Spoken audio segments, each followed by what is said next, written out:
Thailand Day. Welcome to Singapore. Yeah. Welcome to Singapore. Yeah.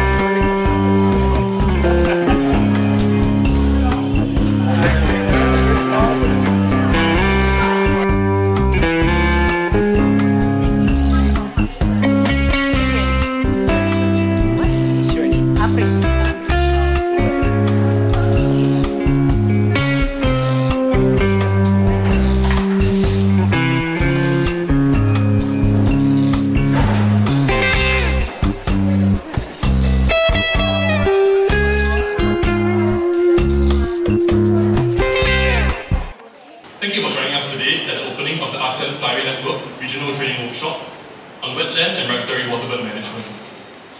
The ASEAN Flyway Network was first coined in March 2018 at its first meeting in Singapore. We are pleased to host this workshop as part of the AFN Phase II project for capacity building and managing wetlands and migratory waterbirds in ASEAN.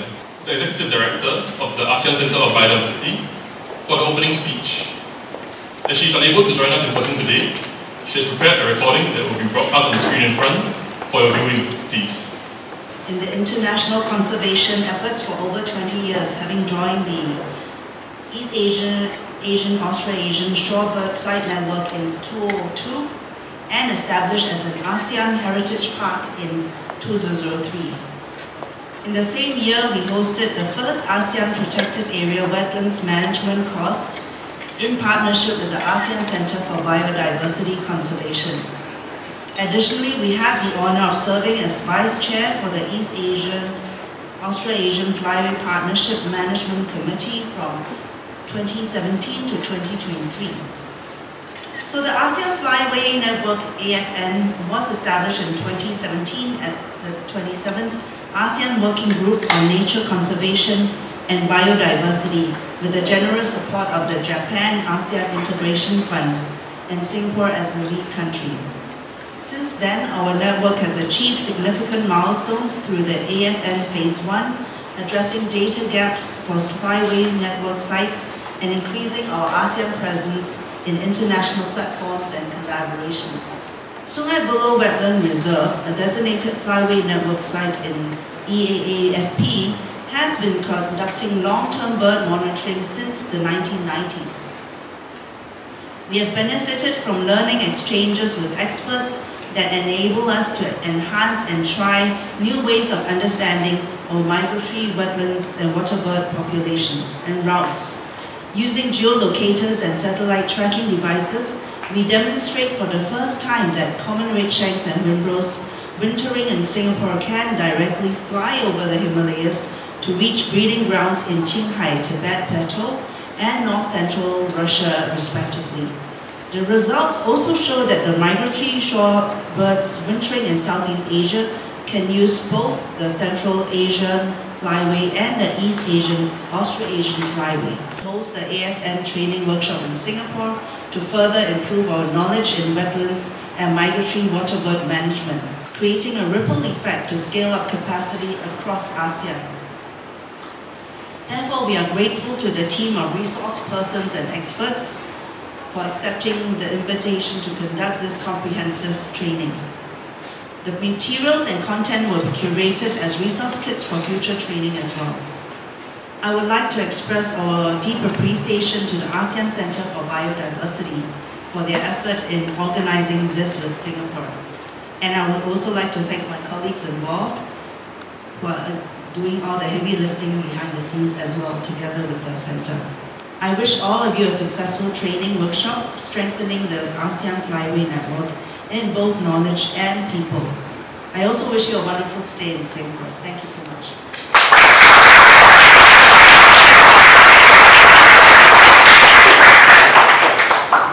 A network, as we kickstart, we will prepare to function as a virtual network if there is no funding, but the government of Japan has been very generous in supporting this work that we actually turned out to. And Phase II, where we are today now, was approved in 2023 last year, thanks to ACB with a lot of hard work driving the project and all of you on the ground. This had a revised scope of US $529,000. And so here we are now. Just to recap, as part of the AFN meeting, we scoped out what we want to do as a network. And phase one was really to address the data gaps in your existing flyway network site, as well as potential new flyway network site for us. Thank you so much for all the field surveys on the ground, organizing the logistics from the national focal point, getting the permits in all your individual provinces. It wasn't easy, and we managed to finish it. Now we have some data. What do we do with them? Arising from the feedback, we're now in phase 2, which is to train the trainers. We're in TOT. Thank you for coming to Singapore, and we are very honored to host the training workshop. And after this, you will be going back to all your individual ASEAN member state countries, and you will be the expert trainer. And also, concurrently, as we updated in July this year, that we are preparing for phase 3 funding as well, to really help to promote the awareness of our flyway and our migratory waterbirds, so that collectively the ASEAN Flyway Network will be a very strong regional initiative that also fits into the East Asian Australasian Flyway. And thank you so much to EAAFP for your strong support for every of our meeting and every of our program. And most importantly, at the heart of whatever program that we do is the one in the middle, that we need to be a functioning network. And I'm very thankful that throughout COVID, even though we cannot come together as a network, many of you in your individual site continue to keep in contact, checking our emails, getting onto webinars, so that we stay tight as a network and we learn from each other. So thank you so much. And the project outcomes, we have held 3 AFN meetings so far. The first was in Singapore, then in Malaysia, in Cambodia.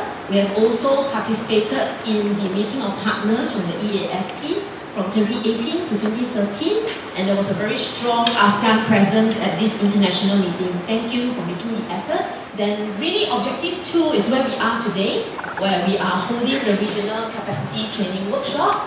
5 days online, you survive. I didn't really like online function, but you know it really saves cost and get us together. And don't worry, the webinars, if your network is not good or you are very busy, we have actually recorded them. Thank you, ACB. And now we actually have a resource kit of all these excellent presentations across the ASEAN Flyway Network, that we could use it for our materials for subsequent training. And you can use them when you go back to your countries for training as well. Such as the critically endangered Bayer's pochard.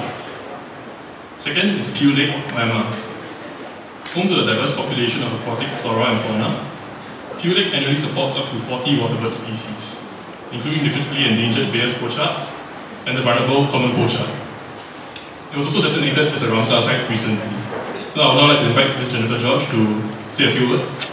We have over 1,000 sites across the East Asian Australasian Flyway that are important. And so Myanmar is leading the charge at the moment at 153 and 154. So congratulations. Really excited that once we were awarded this in November last year, quickly Buloh Lake became a Ramsar site as well. So we've got it in stereo there for our birds and our wetlands.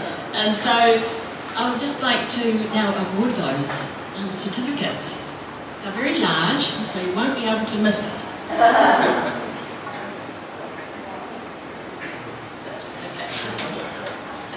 The first one, it will be, we'll put them together.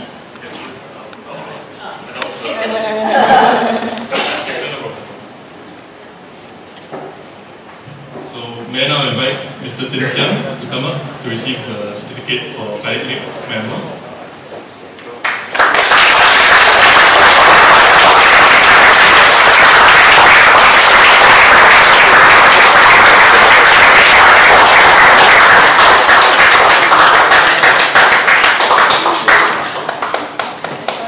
This is a real sign that the network is working. When we have more people involved, new people involved, who bring new skills and new expertise. And this training is about training to provide the capacity in each of the countries to be able to undertake training in the next months that allows for good quality work to be undertaken in the coming year and the many years to follow. So we need to think about this as an investment for the future, using the skills we have now and trying to find the best expertise for everybody to participate in this work in the future as well. So we need to be creative. And this regional training of trainers course offers us the opportunity to think, work together, learn from each other and take things forward. Monitoring but also conservation. How do we plan and better manage our wetlands, not just for the waterbirds, also the people who depend on it. So let's think collectively on how we can do that, because a successful network for migratory waterbirds depends on how people associate with these networks, support these networks, and local people are the most important for such successful flyway networks. In a well-managed flyway network at the ASEAN level, and as we've said, ASEAN fits within the heart of the East Asian Oscillation Flyway. So a beating heart of the ASEAN region ensures that the flyway across from the breeding grounds in Alaska and Russia all the way to the non-breeding grounds in Australasia function. Because if the birds can't stop, rest, feed and continue their long distance flights, they won't get south or north. But many birds also stay here. So how do we work together to achieve that is something we need to constantly think about. The first is that we need to inspire everyone working together on how we can take forward the learning this week, to be conducting the courses in the coming weeks and organize the training in all the countries. The second is that we are using the training to improve and strengthen our monitoring, because that is critical. Unless we know what we have, we cannot appreciate it, we cannot share the wonder of these wetlands and getting support, awareness and public support for them. And that comes through making that monitoring information available. Waterbird feedings and our roosting sites. Every site have your own unique context, as we have learned over the different presentations shared by you. And I personally have also learned from a lot of the presentations from Indonesia, from Vietnam, and from Philippines, as well as in Myanmar. So together we'll just learn. So if you see anything that we can improve on, please feel free to let me know. Just a little bit of context. If you're first time in Singapore, this is as big as the island gets. We are in the northwestern part of Singapore. There are 4 nature reserves in Singapore, and each nature reserve conserves a representative habitat. And Sungei Buloh conserves the wetlands as well as mangroves. It is the only legally gazetted nature reserve in Singapore that includes the mangrove habitat. And therefore, it is quite a fine balance for us to maintain these open mudflats, ponds, as well as the rich mangrove biodiversity. And they are also associated as well. Yeah.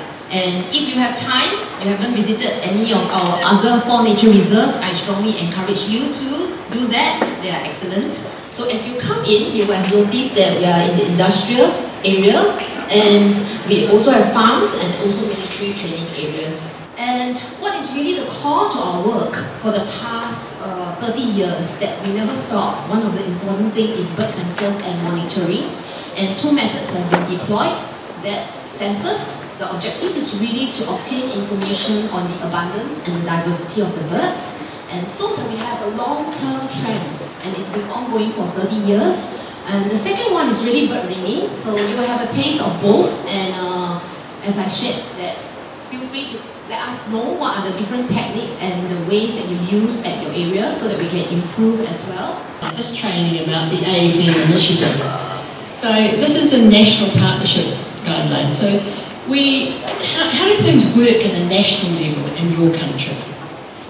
Basically, how does everybody come together and talk about goals, needs, gaps to support the sites? So there's at that level. Site managers on this recommended system are a key part of that. So that there's the conversation going backwards and forwards. It's like our chains here. You know, if the national partnership is doing its own thing without communicating with the sites, things won't work. If the sites are not connected, we're losing out on. So evaluation criteria, I mean, what are the importance in your wetland? So this is important or not? So you should define it, you should confirm it. For more questions, then it is important ecosystem. And how to evaluate. So are there large areas of particular wetland habitats? Now, what we need to do is putting developing objectives for each key features.